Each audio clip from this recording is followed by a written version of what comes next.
Rumagasa po ang lahar na may kasamang malalaking tipak ng bato sa Canlaon City sa Negros Oriental. Kasunod yan ng mga pag-ulang naranasan matapos pumutok ang bulkan. Yan ang pampagising na balita ni Gio Robles.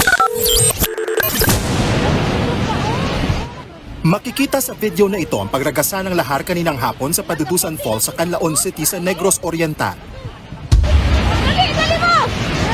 Maya-maya, bumilis pa ang pag-agos. Nagkulay abo na tuloy ang tubig sa ilog dahil sa lahar. Umabot din ang lahar sa barangay Biak na Bato sa bayan ng La Castellana sa Negros Occidental. Ayon sa mga residente, ito na ang pinakamatindi nilang naranasang pag-agos ng lahar na may kasama pang malalaking tipak ng bato. Inabutan nga ng News 5 ang mga tauhan ng PNP at lokal na pamalaan habang nagsasagawa ng clearing operation sa lugar. Pag ay natuyo ay semento na po siya. Titigas po siya kaya kailangan sa ating kalsada mabilisan na pag-i-scrape. Ginamitan na ng backhoe ang lahar na umapaw sa ilog na ito sa La Castellana City sa Negros Occidental. Sa ngayon, nakasara ang bahaging ito ng barangay Biak na Bato habang napapatuloy ang clearing operations. Ayon sa FIVOX, magkahalong putik at tubig ang umagos mula sa Bulkang Canlaon. Inanod ng tubig ulan ng tone-toneladang naipong apo ng bulkan nang pumutok ito noong Lunes.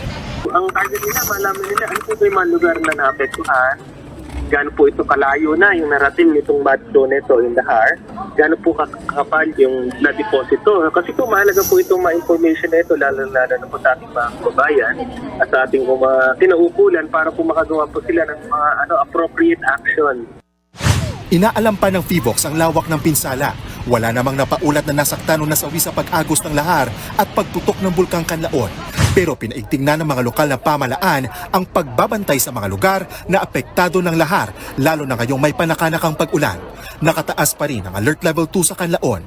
Ipinagbabawal ang pagpasok sa 4-kilometer radius danger zone. Ayon sa Canlaon Volcano Observatory, patuloy ang pagbuga ng asupre ng Canlaon. Pumalo na sa higit 4,000 tonelada ng asupre ang ibinuga ng Canlaon kahapon, ang pinakamataas na level na naitala ngayong 2024. Nagbabalita mula sa Frontline, Gio Robles, News 5.